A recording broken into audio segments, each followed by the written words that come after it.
surface de l'océan trompe. Elle semble calme, indifférente, presque vide sous le poids du ciel. Elle n'est que sa porte d'entrée. Ce qui existe en dessous, dans les couches d'obscurité croissante où la pression écrase et où la lumière disparaît, est un monde que la science ne parvient pas encore à comprendre totalement. Là vivent des animaux dont l'échelle défie toute référence connue. Des créatures qui ont évolué pendant des millions d'années sans lumière solaire, sans la moindre influence du monde terrestre. Des animaux qui ont développé des yeux capables de voir dans l'obscurité absolue, des mâchoires qui se déclenchent comme des ressorts, des corps qui supportent des pressions capables d'écraser l'acier. L'océan couvre plus de 70% de la surface de la planète, et pourtant, moins de 20% de son fond a été cartographié avec précision. Chaque expédition en eau profonde revient avec quelque chose de nouveau, une espèce jamais vue, un comportement jamais enregistré, une taille que personne n'attendait. Abonnez-vous à la chaîne et activez les notifications. À partir de maintenant, commençons la descente. Dans les eaux tropicales et subtropicales de l'Atlantique, du Pacifique et de l'océan Indien, existe un animal qui semble avoir confondu l'océan avec le ciel. La raie mobula ne nage pas, elle plane. Ses nageoires pectorales triangulaires, pouvant atteindre jusqu'à 3 mètres d'envergure, se déplacent avec la cadence lente et précise d'un oiseau océanique, générant une portance hydrodynamique plutôt qu'une simple propulsion. Lorsqu'elle évolue en eau peu profonde, la silhouette qu'elle projette sur le fond sableux est indistinguable de l'ombre d'un grand oiseau de proie. Cet animal peut peser plusieurs centaines de kilogrammes, et pourtant, il accomplit quelque chose qu'aucun être de ce poids ne devrait pouvoir faire, sauter complètement hors de l'eau. Un lancement vertical pouvant atteindre 2 mètres de hauteur, le corps entier hors de l'eau, les nageoires déployées comme des ailes, avant de retomber dans la mer dans un impact qui résonne à des centaines de mètres. Dans les rassemblements massifs où des centaines de raies se regroupent, ces sauts se produisent en chaîne, comme une chorégraphie qui dure des heures. Les chercheurs tentent depuis des décennies d'expliquer ces sauts. L'hypothèse la plus ancienne suggère que l'impact permet d'éliminer les parasites. La seconde propose que le bruit fonctionne comme un signal de communication dans des bancs de centaines d'individus, où le son est plus efficace que n'importe quel signal visuel. Une troisième avance que le saut fait partie de la parade reproductive. Leurs nageoires pectorales fonctionnent comme des entonnoirs actifs lors de l'alimentation, concentrant le plancton vers la bouche. Qu'un animal capable de sauter 2 mètres hors de l'eau se nourrisse de plancton est l'une des incohérences les plus élégantes de la biologie marine. Elle peut plonger jusqu'à près de 2000 mètres de profondeur. Et avant chaque descente vers les eaux glacées, elle flotte en surface en s'exposant au soleil pour réchauffer un réseau de vaisseaux sanguins dans le cerveau, ce qui lui permet de rester active dans le froid des abysses. Dans le Pacifique oriental, sa population a fortement diminué en raison des captures accidentelles dans les filets de pêche à la seine tournante utilisés pour le thon. Les études de marquage par satellite ont révélé que certaines populations effectuent des migrations saisonnières de milliers de kilomètres, reliant des zones d'alimentation et de reproduction aux extrémités opposées de leur aire de répartition. L'espèce qui produit l'un des spectacles les plus impressionnants de l'océan disparaît depuis des décennies, silencieusement, de certaines de ses routes historiques. Pendant des siècles, les pêcheurs qui observèrent ces sauts collectifs à l'aube croyaient que l'océan envoyait des messages. Dans les traditions maritimes du golfe de Californie et de la mer Rouge, les rassemblements de raies volantes étaient des signes de beau temps, de bancs de poissons à proximité ou de tempêtes en approche. L'animal que la science a mis du temps à expliquer comblait le vide par du sens. Il existe peu de spectacles dans l'océan aussi déconcertants que de voir émerger une nageoire dorsale de la taille d'un homme adulte, suivie d'une bouche qui s'ouvre sur plus d'1 mètre de large, avançant lentement dans des eaux qui semblaient quelques secondes auparavant vides. Le requin pèlerin est le 2e plus grand poisson de la planète. capable de dépasser 10 mètres de long et plusieurs tonnes de poids. Son alimentation est la plus grande de ces paradoxes. Cette créature aux proportions monstrueuses se nourrit exclusivement de plancton. Il nage la bouche complètement ouverte pendant des heures, filtrant des milliers de litres par heure à travers ses branchies spécialisées, capable de traiter plus de 2 millions de litres en une seule journée. Les récits de serpents marins en marge des cartes anciennes incluent des observations de cet animal. Et lorsque ses corps apparaissaient sur les côtes, déformés par la décomposition, l'imagination faisait le reste. Certains individus migrent sur des milliers de kilomètres vers l'Atlantique équatorial, descendant à plus de 1000 mètres de profondeur, puis revenant exactement aux mêmes zones d'alimentation chaque printemps. De plus, on l'a observé en train de sauter hors de l'eau, un comportement qui, dans aucun modèle de requin filtreur, n'avait de sens et qui reste sans explication acceptée.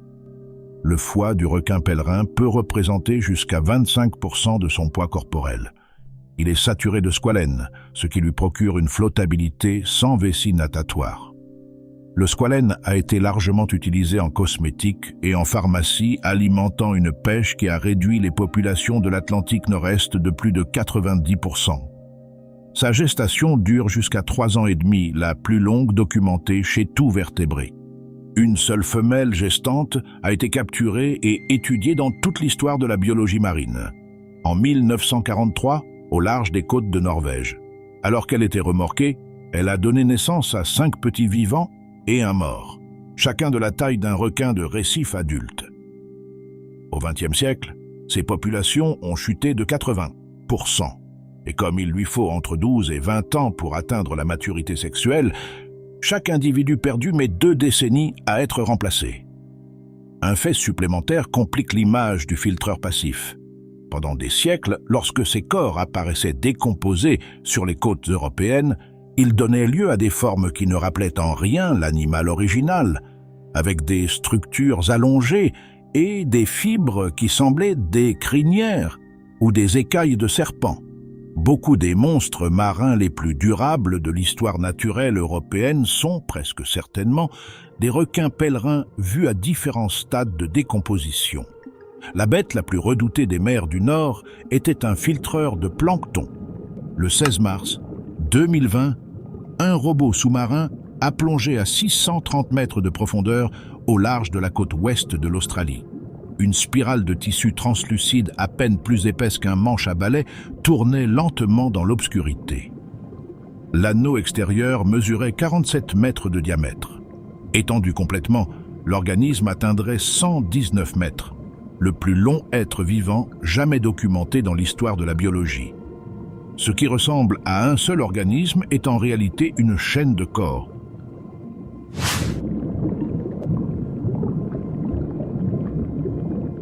Le siphonophore géant du genre Apolemia est une colonie de zooïdes, des individus génétiquement identiques spécialisés dans des fonctions différentes: propulsion, alimentation, reproduction, défense. Aucun ne peut survivre de manière indépendante. Est-ce un seul animal ou des milliers? Du point de vue génétique, ils partagent tous le même ADN. Du point de vue fonctionnel, ils se comportent comme un organisme unique doté d'une division interne du travail. Sa méthode de chasse est perturbante par son échelle. Le siphonophore déploie dans l'obscurité un rideau de tentacules urticants qui couvre des centaines de mètres cubes d'eau et attend. Lorsqu'un poisson ou un crustacé touche l'un de ces tentacules, le contact déclenche une réaction instantanée.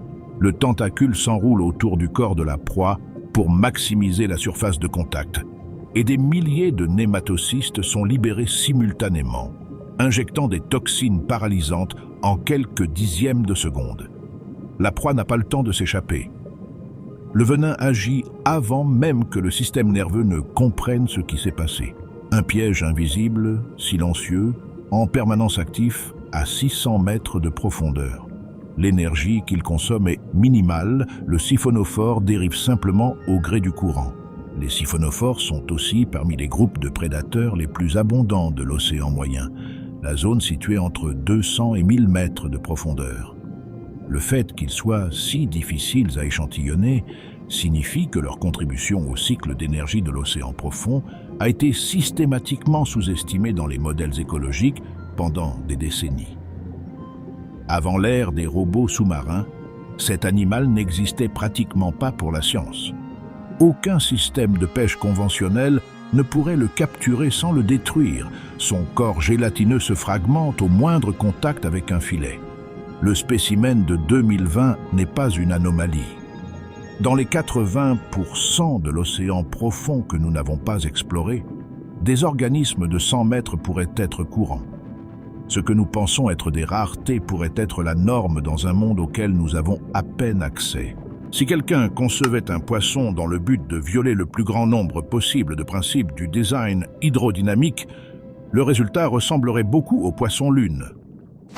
Le mola mola possède un corps aplati et presque parfaitement circulaire, sans queue conventionnelle, avec 2 nageoires qui émergent verticalement de sa partie supérieure et inférieure.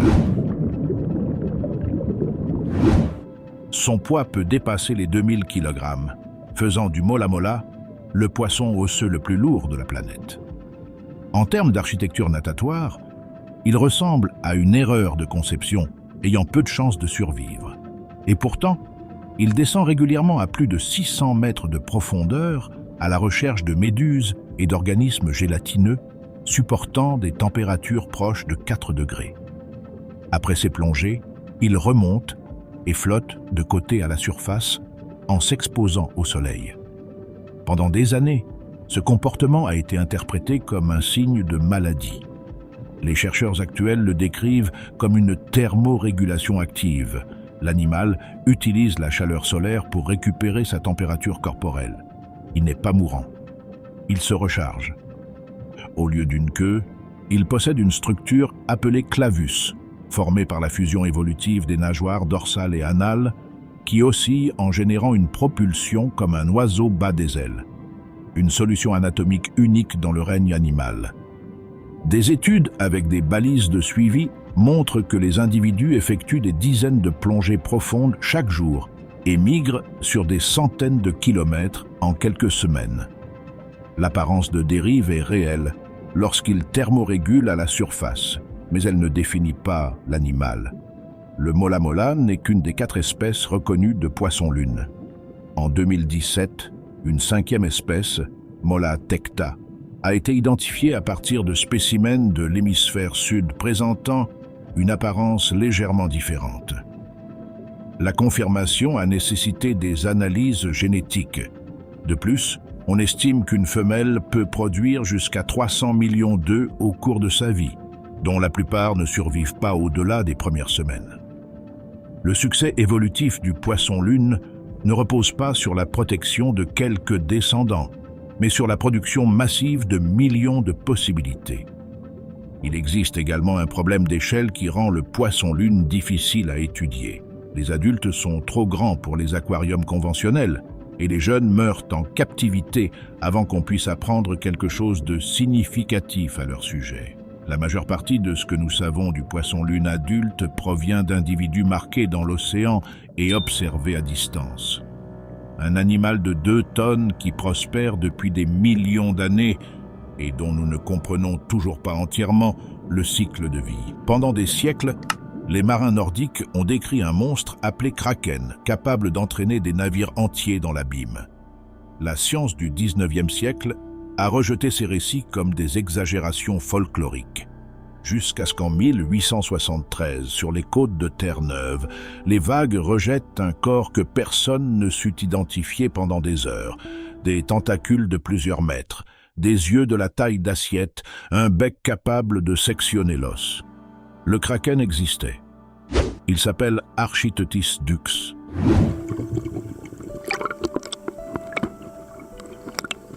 Le calmar géant peut atteindre 13 mètres de longueur totale, avec des tentacules d'alimentation qui mesurent à eux seuls 10 mètres. Il possède les plus grands yeux de tous les animaux vivants, jusqu'à 27 cm de diamètre. Seuls les ichthyosaures disparus avaient des yeux comparables, et son cristallin est fixe. Pour diriger les cellules photosensibles vers un objet, le calmar géant déplace l'œil tout entier, faisant pivoter l'ensemble de la structure oculaire. voire exige de tourner toute la caméra. 600 mètres de profondeur. Un modèle publié dans Current Biology a conclu que les yeux du calmar géant sont spécifiquement calibrés pour détecter des objets de la taille d'un cachalot à des distances permettant le temps nécessaire à la fuite. Les plus grands yeux du règne animal sont un système d'alerte précoce contre son unique prédateur. Les premières photographies d'un spécimen vivant n'ont été obtenues qu'en 2004, lorsque des scientifiques japonais ont placé des caméras automatiques à 900 mètres de profondeur et attendu. Son sang est bleu. Il contient de l'hémocyanine au lieu de l'hémoglobine, un pigment basé sur le cuivre plutôt que sur le fer. L'hémocyanine est moins efficace à pression normale, mais elle conserve sa fonctionnalité dans des températures basses et sous une forte pression hydrostatique.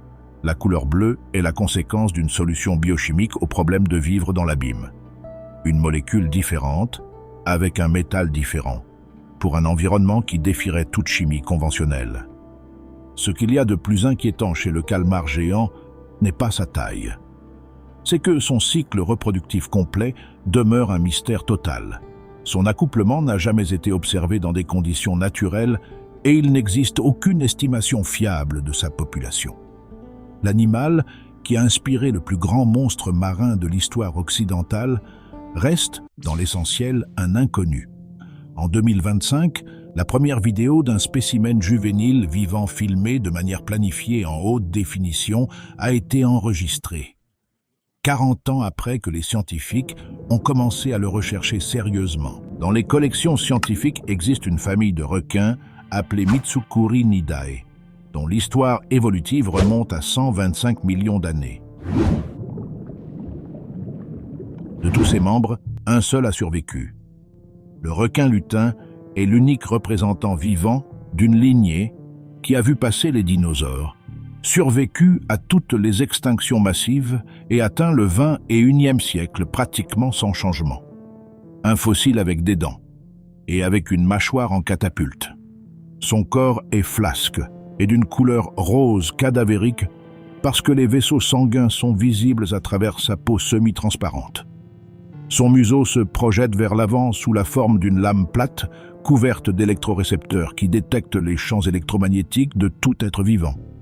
En dessous, au repos, la bouche est presque invisible. Les mâchoires sont tendues comme un ressort sur des ligaments élastiques qui stockent de l'énergie potentielle jusqu'au moment de l'attaque. Lorsque les électrorécepteurs détectent une proie, il se produit quelque chose qui dure 322 millisecondes et que l'œil humain est incapable de suivre. Les mâchoires se projettent vers l'avant sur une distance équivalente à 9% de la longueur totale du corps. La vitesse d'impact dépasse les 3 mètres par seconde, le record le plus élevé jamais documenté pour une mâchoire de poisson.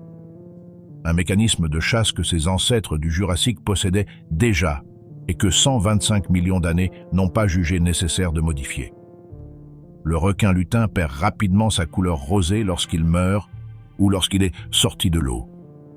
Pendant des années, les archives scientifiques montraient un animal grisâtre qui ne correspondait pas aux descriptions de ceux qui l'avaient observé vivant. Ce n'est qu'avec l'apparition d'images filmées à profondeur réelle qu'il a été confirmé que ce rose intense est la véritable couleur de l'animal vivant. La science a mis plus de 100 ans à voir le requin lutin tel qu'il est dans son environnement naturel. Cette précision biomécanique s'est révélée fondamentale, car le requin lutin est un nageur lent. Sa musculature est faible, ses nageoires petites et son endurance limitée. Il ne peut pas poursuivre ses proies.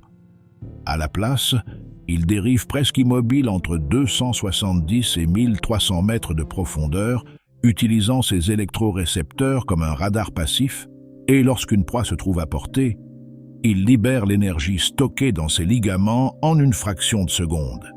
La vitesse ne vient pas du muscle, mais de la tension accumulée, un piège biologique qui a fonctionné sans changement pendant plus d'un siècle de l'histoire de la vie sur Terre. Il existe peu de constantes dans l'océan. Les courants changent, les bancs migrent, les températures oscillent. Mais chaque hiver, Dans les eaux tropicales chaudes de l'hémisphère nord, se produit quelque chose qui a lieu depuis bien avant l'existence de l'être humain. Les mâles de baleines à bosse commencent à chanter, et l'océan tout entier les écoute. La baleine à bosse peut atteindre 16 mètres et 40 tonnes. Ses nageoires pectorales, qui représentent près d'un tiers de la longueur totale du corps, lui confèrent une maniabilité surprenante. Ce sont ces nageoires qui lui permettent d'exécuter des sauts complets hors de l'eau, le corps entier dans les airs, tournant sur son axe, avant de retomber sur le côté dans un impact visible à plusieurs kilomètres. Ces chants peuvent durer plusieurs heures, avec une structure hiérarchique de unités, de phrases, de thèmes et de chants. Et ces chants évoluent collectivement. À n'importe quelle saison, tous les mâles d'une même population chantent exactement la même chanson, qui change d'année en année comme une mode qui se propage en quelques semaines. Dans le Pacifique Sud, des chercheurs ont documenté l'apparition d'un nouveau motif simultanément dans des groupes séparés par des milliers de kilomètres. Le mécanisme de transmission à une telle distance reste inexpliqué. Le lait de la baleine à bosse contient jusqu'à 45% de matière grasse, 10 fois plus que le lait humain, permettant aux petits de prendre jusqu'à 100 kg par jour. La mère jeûne pendant toute la saison tropicale. Toute la croissance du petit est financée par les réserves accumulées dans les eaux polaires. Une année de pénurie de krill dans le nord réduit les taux de survie des petits dans le sud 12 mois plus tard. Une chaîne causale qui traverse des milliers de kilomètres d'océans et deux hémisphères. La chasse industrielle du XXe siècle a réduit certaines populations à quelques centaines d'individus. Depuis le moratoire international de 1986, beaucoup se sont fortement rétablis. Aujourd'hui, dans certains points du Pacifique et de l'Atlantique, les baleines à bosse sont plus nombreuses qu'au moment où les premiers explorateurs européens ont atteint ces eaux. C'est l'une des rares histoires de récupération réelle en conservation marine. Un animal poussé au bord de l'effondrement par l'industrie humaine qui est revenu. Le long des côtes rocheuses du Pacifique existe un mammifère qui semble conçu pour rendre incompatibles deux mondes. Sur Terre, le mâle éléphant de mer dépasse 6 mètres et 2 tonnes, se déplace maladroitement sur ses nageoires antérieures et émet des rugissements amplifiés par son nez proéminent. En plein océan, il descend régulièrement à plus de 1500 mètres. Une plongée typique dure entre 20 et 80 minutes. En remontant, il respire quelques minutes puis replonge. Les éléphants de mer passent jusqu'à 90% de leur vie dans l'océan et la majeure partie de ce temps en immersion. Pour y parvenir, ils ont développé des adaptations cardiovasculaires sans équivalent parmi les mammifères terrestres. Leur sang contient une hémoglobine presque 2 fois plus concentrée que celle de l'humain. Leurs rate se contractent pendant la plongée, libérant une réserve supplémentaire de sang oxygéné. La fréquence cardiaque peut descendre à 4 battements par minute, tandis que le flux sanguin est prioritairement dirigé vers le cerveau et le cœur. Les études d'électroencéphalographie en plongée ont révélé que les éléphants de mer dorment pendant leur descente. L'animal entre en sommeil à ondes lentes en tombant en spirale vers le fond, inconscient, pendant jusqu'à 10 minutes et se réveille avant d'avoir besoin de revenir à la surface. Le sommeil paradoxal est également présent. À certains moments de la spirale, le corps devient complètement rigide pendant quelques secondes. Endormi, en chute spirale, à des centaines de mètres de profondeur. Les mâles adultes consacrent presque toute leur énergie à 2 activités, se nourrir dans l'océan et combattre sur la plage. Les combats durant la saison de reproduction peuvent durer des heures et laissent des cicatrices permanentes. Les mâles dominants peuvent féconder des dizaines de femelles en une seule saison. Cette pression de sélection sexuelle extrême explique le dimorphisme le plus marqué de tous les mammifères marins. Les mâles dépassent les femelles d'un facteur de 5 à 7 en poids. Les femelles éléphants de mer possèdent en outre une capacité de navigation documentée difficile à expliquer avec les modèles actuels. Elles reviennent année après année aux mêmes colonies de reproduction après des mois en haute mer sans repères côtiers visibles. Des études avec balises GPS montrent des trajets de retour ajustés à des structures océaniques invisibles, des courants et des gradients magnétiques, avec une précision suggérant une sorte de carte interne dont le mécanisme exact reste encore à l'étude. Quelque part dans le Pacifique, en ce moment même, un banc de plusieurs millions de sardines se comprime jusqu'à former une sphère parfaite.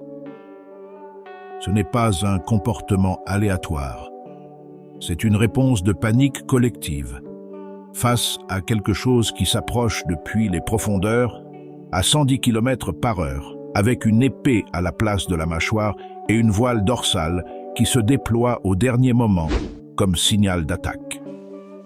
Le banc n'a aucune issue.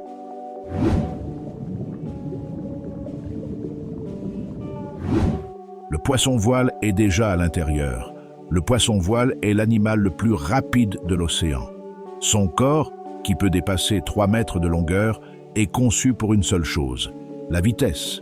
La mâchoire supérieure se prolonge en une épée acérée, pouvant atteindre un tiers de la longueur totale de l'animal. Les nageoires pectorales se plaquent entièrement contre le corps pendant la chasse afin d'éliminer toute résistance hydrodynamique. Et la nageoire dorsale, qui au repos reste repliée dans un sillon le long du dos, se déploie au moment critique pour former une voile pouvant être plus haute que l'animal lui-même. Cette voile n'est pas décorative. Lorsque plusieurs poissons-voiles chassent en groupe, ils la déploient de manière coordonnée pour créer une barrière visuelle qui désoriente et comprime le banc, le piégeant contre la surface. Ce qui ressemble à une démonstration est en réalité une tactique. La voile accomplit le travail que les mâchoires réalisent chez d'autres prédateurs. De plus, pendant la chasse, la peau du poisson-voile change de couleur en temps réel. Des bandes bleues et argentées s'allument et s'éteignent en quelques dixièmes de seconde, des signaux que les chercheurs pensent être utilisés pour coordonner les mouvements du groupe sans contact physique.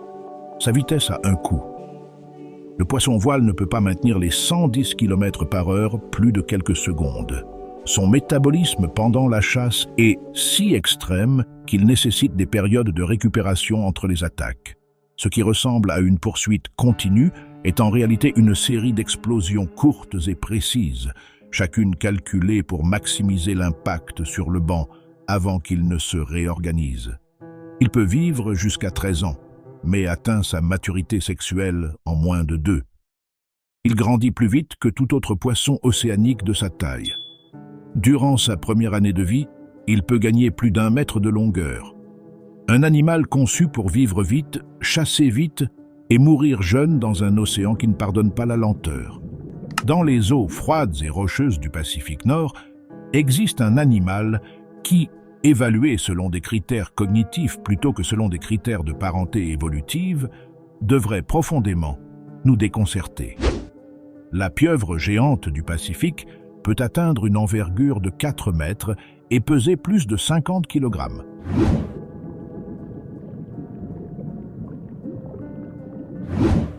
Elle possède environ 500 millions de neurones, comparables à celles de certains petits mammifères, mais seulement un tiers se trouve dans le cerveau central. Les 2 tiers restants sont répartis dans les 8 bras qui fonctionnent comme des systèmes de traitement semi-indépendants capables de prendre des décisions sans consulter le cerveau. La pieuvre pense avec son corps. Dans les aquariums, elles reconnaissent les soigneurs individuellement, développent des antipathies personnelles, résolvent des labyrinthes avec un apprentissage accumulé, ouvrent des bocaux de l'intérieur et ont été filmées en train d'éteindre les lumières de leur bassin en frappant les ampoules avec de l'eau jusqu'à provoquer un court-circuit.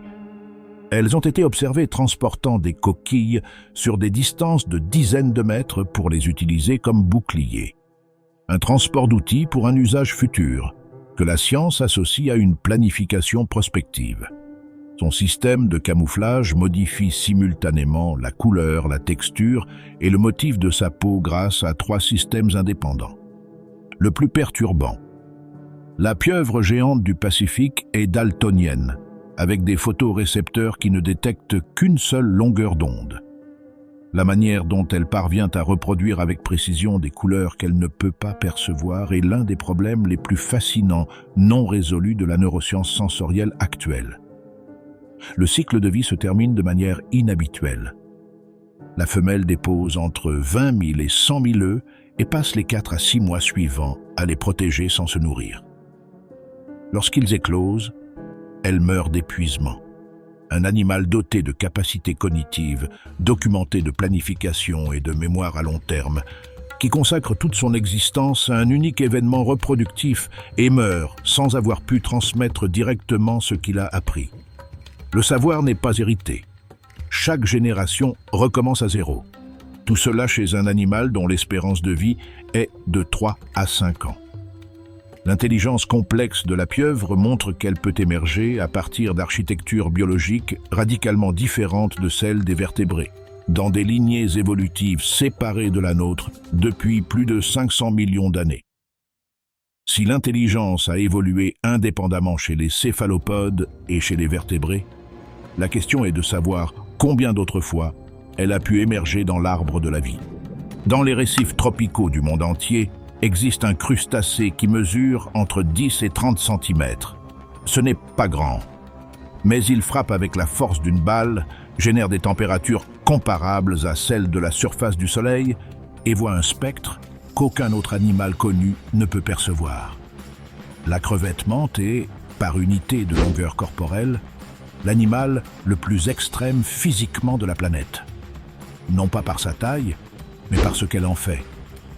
Ses appendices s'accélèrent à 23 mètres par seconde, sous une accélération de 10 000 fois la gravité terrestre.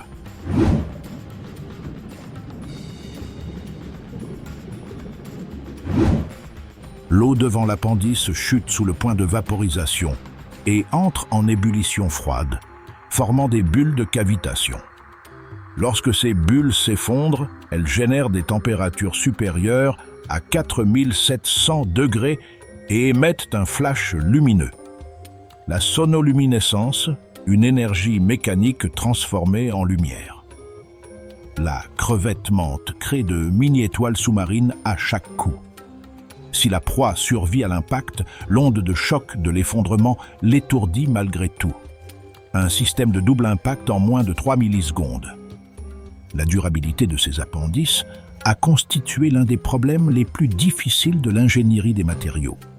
La clé réside dans une architecture hélicoïdale de fibres de chitine qui dévie les fissures au lieu de permettre leur propagation.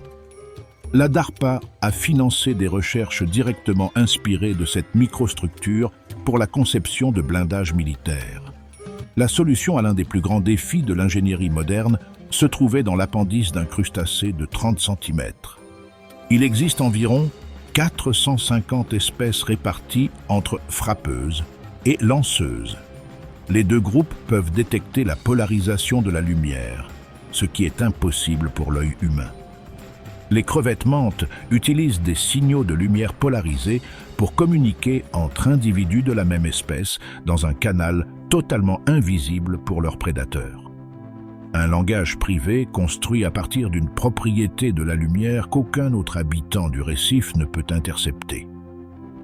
Leur vision repose sur 16 types de photorécepteurs contre 3 pour l'œil humain.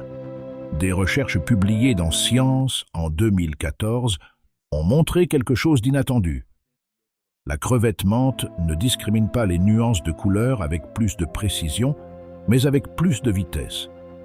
Chaque récepteur classe directement une bande du spectre sans intégration ultérieure. Là où nous avons besoin d'un traitement cortical pour déterminer la couleur d'un objet, la crevette mante la catégorise instantanément. Elle ne domine pas le récif par sa taille. Elle le domine parce qu'au moment de l'impact, elle concentre plus d'énergie par centimètre carré que presque n'importe quel autre processus biologique connu.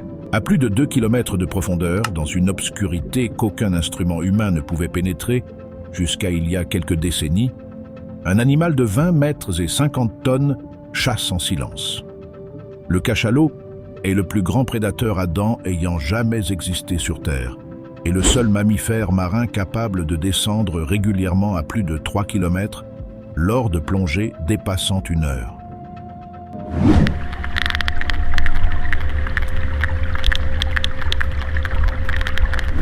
Il le fait sans lumière, sans repère visuel, sous des pressions qui écraseraient toute structure non spécifiquement conçue pour cet environnement. Le tiers antérieur de sa tête est occupé par l'organe du spermacétie, qui agit comme une lentille acoustique de précision. Le cachalot produit des clics qui traversent cet organe et en ressortent focalisés en un faisceau dirigé. Ces impulsions peuvent atteindre 236 décibels, le son biologique le plus puissant de la nature. Un réacteur d'avion au décollage atteint environ 140. Ils parcourent des kilomètres dans l'océan profond et reviennent avec suffisamment d'informations pour localiser un calmar de 2 mètres dans l'obscurité absolue. En 2008, une équipe française filmant en Méditerranée a découvert quelque chose qu'elle ne cherchait pas. Des cachalots dormant verticalement, la tête orientée vers la surface, en groupe allant jusqu'à 20 individus, alignés comme des piliers immergés, absolument immobiles. Un bateau est passé entre eux sans qu'aucun ne réagisse. Les cicatrices circulaires sur la peau de presque tous les adultes constituent la trace physique de combats contre des calmars géants et colossaux pouvant dépasser la demi-tonne. Des combats qu'aucune caméra n'a jamais filmés. Les substances les plus précieuses au monde pendant des siècles se forment dans l'intestin du cachalot comme protection contre les becs des calmars. Après des années d'exposition au soleil et à la mer, il se transforme en un matériau à l'arôme persistant qui fut longtemps le fixateur le plus recherché en parfumerie fine. Les parfums les plus exclusifs de l'histoire européenne contenaient de l'ambre gris. Ce que respiraient les nobles du XVIIe siècle était le résidu digestif de la chasse au calmar dans l'abîme. Chaque population de cachalots possède ses propres dialectes, des motifs de clics appelés codas, qui varient selon les clans et que les individus acquièrent durant leurs premières années de vie. Des groupes de cachalots appartenant à différents clans, lorsqu'ils se rencontrent dans la même zone océanique, peuvent interagir brièvement, puis se séparer à nouveau, chacun conservant ses codas intacts, sans adopter ceux de l'autre. Une identité culturelle maintenue dans l'océan, sans terre ni langage partagé.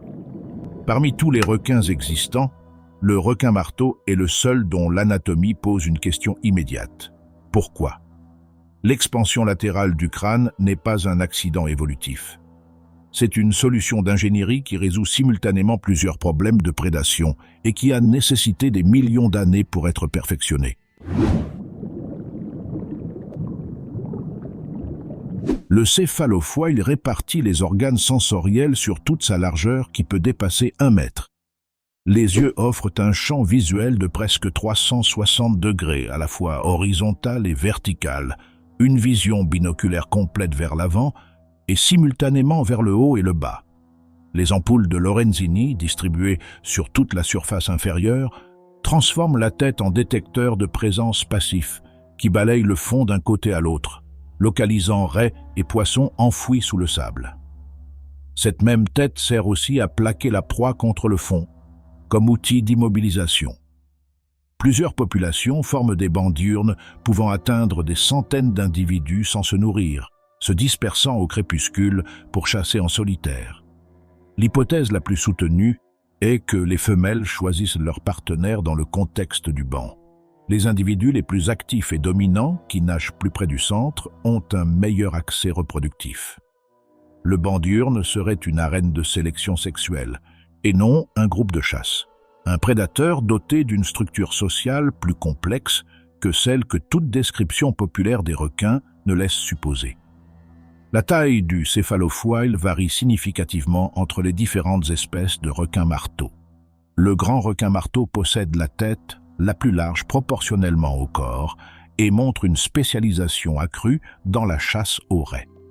Le requin-marteau Tiburo possède un céphalofoile plus étroit et un régime alimentaire plus varié.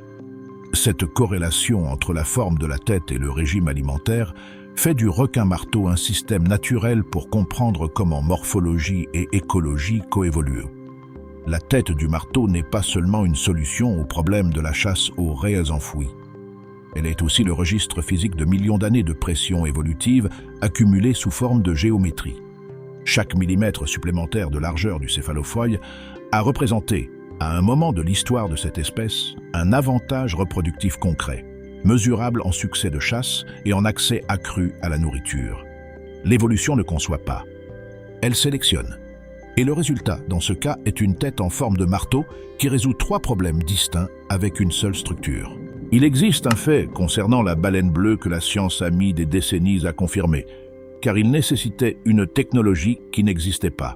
Au moment de la plus grande profondeur, pendant une plongée de chasse, le cœur de cet animal bat 2 fois par minute. 2. Pas au repos. Pendant une plongée active d'alimentation, en poursuivant le krill à plus de 100 mètres de profondeur, le plus grand cœur du monde bat 2 fois par minute.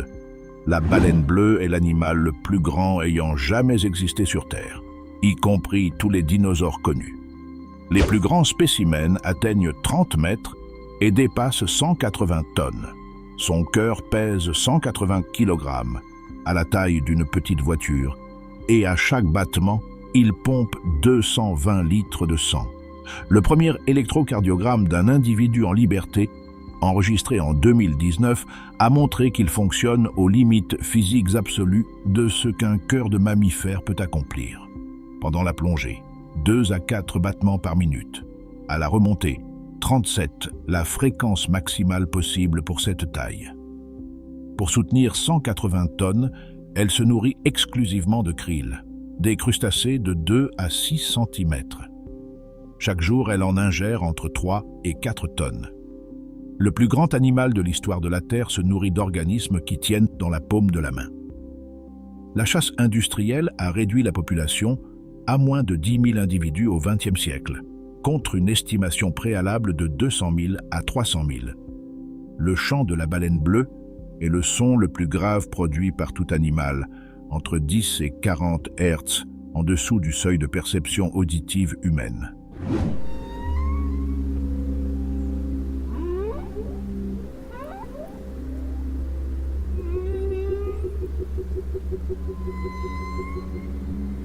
Il se propage à travers le canal Sophar de l'océan, permettant à 2 baleines situées aux extrémités opposées de l'Atlantique d'être en contact acoustique.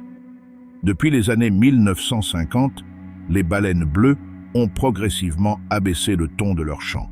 L'hypothèse la plus acceptée, le trafic maritime les oblige à ajuster leur fréquence pour maintenir une communication efficace. Les auteurs de l'étude de l'électrocardiogramme de 2019 suggèrent que le cœur de la baleine bleue pourrait représenter la limite supérieure de la taille possible pour un cœur de mammifère. Un animal encore plus grand ne pourrait pas construire un cœur capable de satisfaire ses besoins métaboliques. La baleine bleue n'est pas seulement le plus grand animal ayant jamais existé. Elle pourrait être le plus grand qui puisse exister. Dans les récifs coralliens et les épaves de l'Atlantique occidental, existe un prédateur qui ne poursuit pas. Il attend simplement, immobile dans l'ombre d'une structure immergée, avec l'apparence d'une roche tachetée, et lorsque le moment arrive, il ouvre la bouche.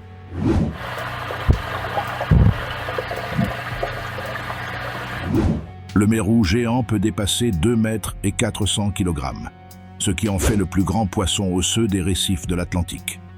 Lorsque sa bouche s'ouvre complètement, elle génère un vide de pression si intense qu'il aspire les proies avant même qu'elles puissent réagir. La portée effective dépasse son propre rayon corporel. Un poisson qui se croit à distance de sécurité peut se retrouver dans sa bouche sans avoir eu le temps de manœuvrer. Il a été filmé capturant des requins nourrices, des tortues et des barracudas avec cette même technique. Le mérou géant a été l'un des animaux les plus surexploités de l'Atlantique au XXe siècle.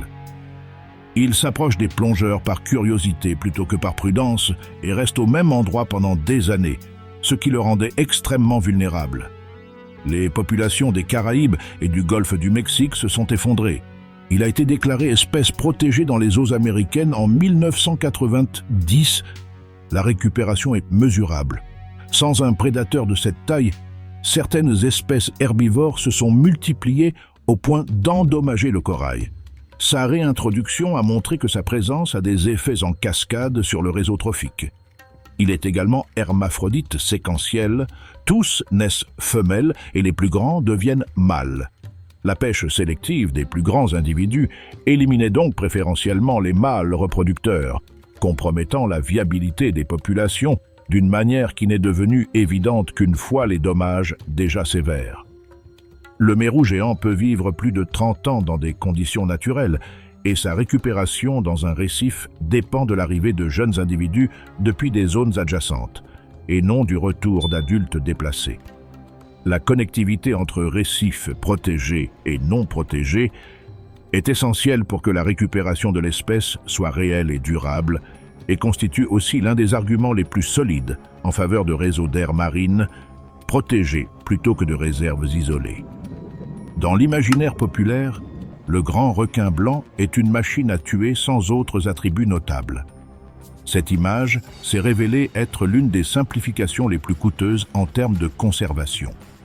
Carcharodon carcharias est également l'un des animaux les plus longévifs et présentant les comportements les plus sophistiqués de tous les poissons documentés.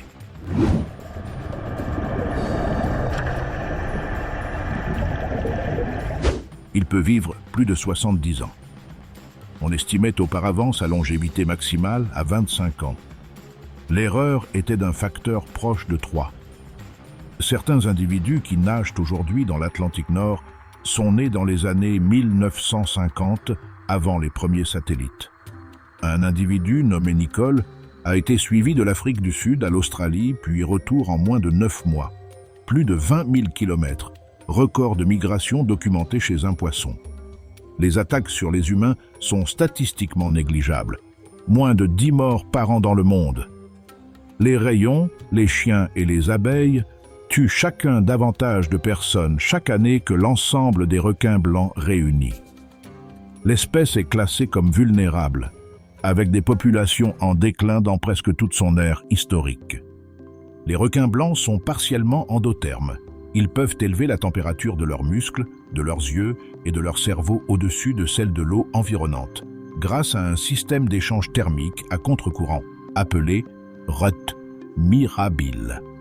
Cette capacité leur permet de maintenir leurs muscles à une température optimale pour une contraction rapide même en eau froide et contribue à leur distribution mondiale sur une gamme de températures que très peu de prédateurs de leur taille peuvent couvrir. La créature que Hollywood a transformée en prédateur ultime de l'océan est en train de disparaître. Et la plupart des personnes qui en ont peur ne le savent pas. Dans certaines régions où il était autrefois commun, comme la Méditerranée, les observations sont devenues si rares que les chercheurs travaillent avec l'hypothèse d'une extinction régionale fonctionnelle. Le film qui a détruit sa réputation a peut-être aussi accéléré sa disparition. Il n'existe aucun autre prédateur dans l'océan dont la complexité sociale se rapproche de celle de l'orque. Orcinus orca, le plus grand membre de la famille des dauphins, atteint 9 mètres et 6 tonnes.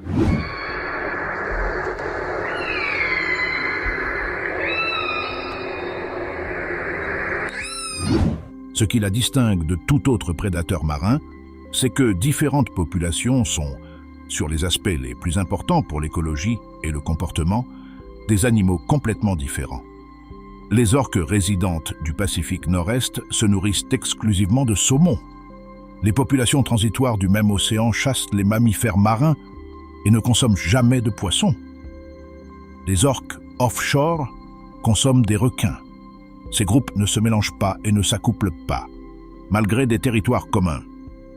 La distinction est culturelle, transmise des mères aux petits au fil d'années d'apprentissage. Chaque population possède également ses propres dialectes, que les chercheurs utilisent pour identifier les groupes comme un linguiste identifie des accents. En Patagonie, des orques se projettent volontairement sur la plage pour capturer des lions de mer dans la zone de déferlement, une technique enseignée aux jeunes pendant des années avant qu'ils ne l'exécutent seuls. En 2024, un groupe dans le détroit de Gibraltar a commencé à interagir de manière agressive avec des voiliers, allant jusqu'à couler des embarcations. Ce comportement s'est propagé à des groupes séparés géographiquement, transmission culturelle horizontale chez un animal non humain. Les femelles orques traversent une ménopause fonctionnelle qui les maintient actives pendant 30 à 40 années supplémentaires sans reproduction. Des études dans le Pacifique Nord-Ouest montrent que la présence de femelles post-ménopausées augmente significativement la survie de leurs descendants adultes lors des années de pénurie. Elles accumulent des connaissances écologiques sur les lieux où trouver des proies, dans des conditions que les jeunes n'ont jamais connues. La ménopause chez les orques a évolué parce que la grand-mère a plus de valeur vivante que reproductrice. Les orques font partie des rares animaux non humains chez lesquels on a documenté des comportements d'aide envers des individus mourants de la même espèce, ainsi que des comportements de deuil. Dans le Pacifique Nord-Ouest, une femelle nommée G35 a transporté son petit mort pendant 17 jours et plus de 1600 km. La question de savoir si les orques éprouvent quelque chose d'analogue au deuil reste l'une des plus difficiles à aborder scientifiquement, car elle oblige à opérer à la limite de ce que les concepts humains peuvent projeter sur des expériences non humaines. Il y a 100 millions d'années, lorsque les dinosaures dominaient les continents, les tortues luttes existaient déjà.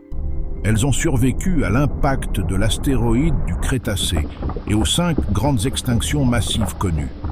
Et maintenant, en l'espace de 2 générations humaines, leurs populations ont diminué de plus de 90% dans certaines régions. La tortue lutte peut dépasser 2 mètres et 1 tonne de poids.